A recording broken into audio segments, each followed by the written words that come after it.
Hello. Long time no see. Yes. Hello. How have you been? I'm good. How are you?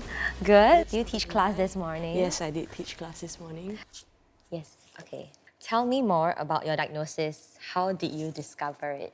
My diagnosis, I was diagnosed with Hodgkin's lymphoma, stage 2, going for a health checkup. So they found a tumor across my chest during the chest x-ray. Mine was more visible. So like mine was a swelling on this area. We went for scans, biopsy. They found out that I have cancer too, same. Hodgkin's lymphoma, stage 2 as well. After the discovery, what did the doctors recommend? He recommended that I do a 4 months treatment for stage 2 lah.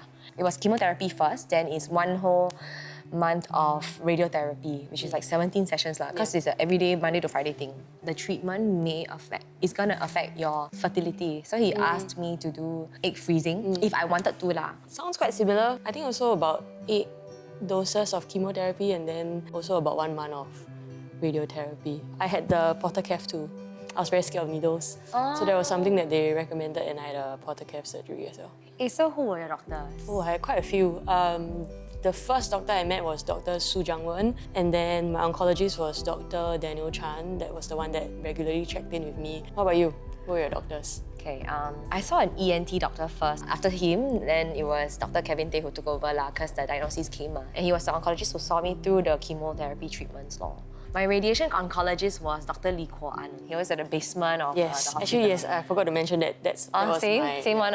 Tell me more about your experience with your doctors. My doctors, a nickname that I gave them was Lao Fu Zi.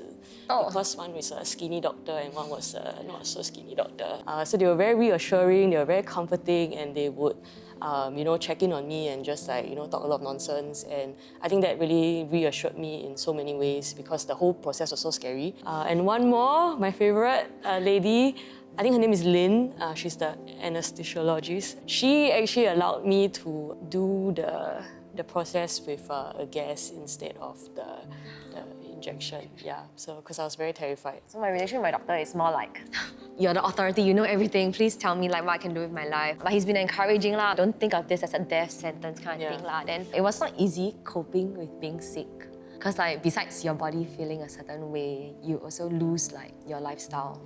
3rd month into teaching, after like the whole training thing. So you started teaching already? And then I think I had 50, 60 classes in. I was like, okay, getting momentum. Then boom, like that. Then better not. I guess I told my parents first, like my company, I'm sorry, I think I need to take a break from spin because my treatment would last for like span of 5 months out and then I need to gain back my stamina and everything. So that was a big headache lah. I think the harder part for me was that the chemo drugs had a side effect, damages our lungs, and then there's a bit of scarring. So then I can't scuba dive, I can't go to super high altitude places, but I can still climb certain smaller mountains and I still can snorkel. So I've been doing that a lot. And then I was very, very lucky. I had many people to talk to. I mean, my doctors were one of them. One of my doctors, Dr. Daniel Chan, did was that he actually linked me up with ex-cancer patients. Someone who was very similar to me, and then because he connected us, I could talk to her about the cancer treatment, every small little thing that most people wouldn't understand, but she immediately understood, and she even gave me some tips of how to get through certain side effects that we were facing. I think seeing them finish the thing was very encouraging, and it's like, oh, if they can do it, then I can do it too. My response was to just close. Like don't tell anybody, don't say anything. So I only told the people that needed to know.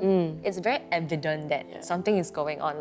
Last time I dyed my hair silver, don't know, purple, don't know what lah. Then people you were let me know lah, I recognize it because I've been through this. So people who see the visible side effects and say I've been through something similar, maybe not the same cancer. I think you're my only same cancer friend. And then speaking of support groups, my doctor has always been there. Actually, I can text him about a lot of things like what kind of food to eat or if I'm feeling this way, is it okay or not? But I think that was one moment that I had severe high fever. Immediately texted him hey, I'm just feeling very cold. And then the temperature kept going up. And immediately I was admitted and then treated for the infection. Tell me what you are hopeful for in the future.